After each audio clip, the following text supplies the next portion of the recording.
Hi friends, welcome to Sumitra சமையலறை. இன்றைக்கி வீடியோவில் பூரிக்கு நம்ம தொட்டுக்கக்கூடிய உருளைக்கிழங்கு மசாலா தாங்க எப்படி செய்யலான்னு பார்க்க போகிறோம். இது ரொம்பவே சிம்பிளாக செஞ்சிடலாம், டேஸ்ட் ரொம்பவே சூப்பராக இருக்கும். வாங்க எப்படி செய்யலான்னு பார்க்கலாம். இப்போ நான் மீடியம் சைஸ் உருளைக்கிழங்கு 6 உருளைக்கிழங்கு நல்லா வேக வச்சுருக்கேங்க. இப்போ அந்த உருளைக்கிழங்கெல்லாம் நல்லா மசிச்சு விட்டுக்கலாம். நம்ம கைகளாலே நல்லா மசிச்சு விட்டுக்கலாங்க. இதே போல் நல்லா கொஞ்சம் பாதியாக நல்லா மசிச்சு விட்டுக்கலாங்க. ரொம்ப மசிக்க வேண்டாம், இதே போல் நல்லா மசிச்சு விட்டுக்கலாம். அப்போ தான் நம்ம தொட்டு சாப்பிடும் பொழுது ரொம்ப சூப்பராக இருக்கும். ஸ்டவ் ஆன் பண்ணிவிட்டு ஒரு கடாய் வச்சுருக்கேங்க. கடாய் நல்லா சூடானதும் 3 ஸ்பூன் எண்ணெய் சேர்த்துருக்கேங்க. எண்ணெய் நல்லா சூடானதும் 2 ஸ்பூன் கடலைப்பருப்பு, 1 ஸ்பூன் கடுகு, 1 ஸ்பூன் ஜீரகம் சேர்த்து நல்லா பொரிய விட்டுக்கலாம். இப்போ மீடியமான ஃப்ளேமில் வச்சு நல்லா பொரிஞ்சதும் இப்போ வெங்காயம் சேர்த்துக்க போகிறோங்க. நான் 3 பெரிய வெங்காயம் நல்லா நீல வாக்கில் கட் பண்ணி சேர்த்துருக்கேங்க. இப்போது வெங்காயத்தை வதக்கி விட்டுக்கலாம். இப்போ வெங்காயத்து கூடவே நம்ம கட் பண்ண இஞ்சி சேர்த்துக்க போகிறோம். நான் 1 ஸ்பூன் அளவுக்கு கட் பண்ணி வச்ச இஞ்சி சேர்த்துக்கிறேங்க. இப்போ இஞ்சி சேர்த்த பிறகு வெங்காயத்தை நல்லா வதக்கிக்கலாங்க. வெங்காயம் அதிக அளவு வதக்க வேண்டாம்.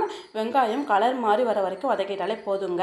வெங்காயம் பாதி அளவு வதங்கினாலே போதும். அப்போ தான் நமக்கு டேஸ்ட் நல்லாயிருக்கும். இப்போது வெங்காயம் இஞ்சியால் வதக்கி விட்டுக்கலாங்க. இங்கே பாருங்கள், நல்லா கலர்லாம் மாறி இது மாதிரி வதங்கி வந்திருக்கு. இந்த அளவுக்கே நமக்கு போதுமானதாக இருக்குங்க.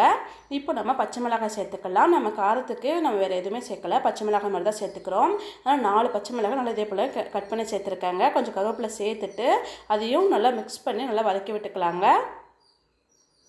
இப்போ இது கூடவே 1/2 ஸ்பூன் மஞ்சள் தூள் சேர்த்துக்கலாம். மஞ்சள் தூள் சேர்த்துட்டு நல்லா மிக்ஸ் பண்ணி நல்லா கலந்து விட்டுக்கலாங்க. இப்போ நல்லா கலந்து விட்டாச்சு. இப்போ நம்ம தண்ணி சேர்த்துக்கலாம். இப்போலாம் 1 கிளாஸ் அளவுக்கு தண்ணி சேர்த்துக்கலாங்க. இப்போ தண்ணி சேர்த்த பிறகு நம்ம 1 ஸ்பூன் அளவுக்கு உப்பு சேர்த்துக்கலாம்.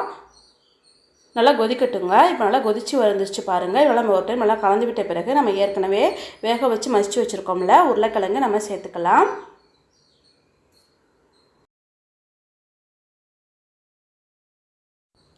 இப்போ உருளைக்கிழங்குலாம் சேர்த்தாச்சுங்க. நல்லா மிக்ஸ் பண்ணி நல்லா கலந்து விட்டுக்கலாம்.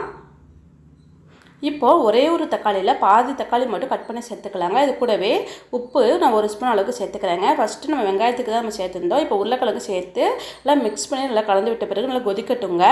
இப்படி நம்ம தக்காளி சேர்க்கும் பொழுது நல்லாயிருக்கும், டேஸ்ட்டு நல்லாயிருக்குங்க. இதே போல் நம்ம சேர்த்து நல்லா கொதித்து வந்துருச்சு பாருங்கள். இப்போ நல்லா மிக்ஸ் பண்ணி நல்லா கலந்து விட்டுக்கலாம். இப்போது கடைசியாக 1 ஸ்பூன் கொத்தமல்லி கட் பண்ணி சேர்த்துட்டு அதையும் மிக்ஸ் பண்ணி நல்லா கலந்து விட்டுக்கலாங்க.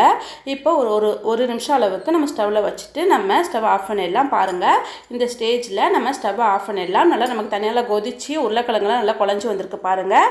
வெங்காயம் உருளைக்கிழங்கு சேர்ந்து வந்திருக்குல்ல. இந்த ஸ்டேஜில் நம்ம ஆஃப் பண்ணிவிட்டு நம்ம வேறொரு பாத்திரத்துக்கு மாற்றிக்கலாம். அவ்வளோதான், ரொம்பவே சிம்பிளாக செய்யக்கூடிய உருளைக்கிழங்கு மசாலா செஞ்சாச்சு. பூரிக்கு வச்சு சாப்பிடும் பொழுது ரொம்ப டேஸ்ட்டு சூப்பராக இருக்கும். இதே போல் நீங்களும் செஞ்சு பாருங்கள். செஞ்சு பார்த்துட்டு எப்படி இருந்துச்சுன்னு கமெண்ட்ஸில் சொல்லுங்கள். லைக் பண்ணி ஷேர் பண்ணுங்கள். இந்த வீடியோ பிடிச்சிருந்தா சப்ஸ்கிரைப் பண்ணி சப்போர்ட் பண்ணுங்கள். தேங்க்யூ.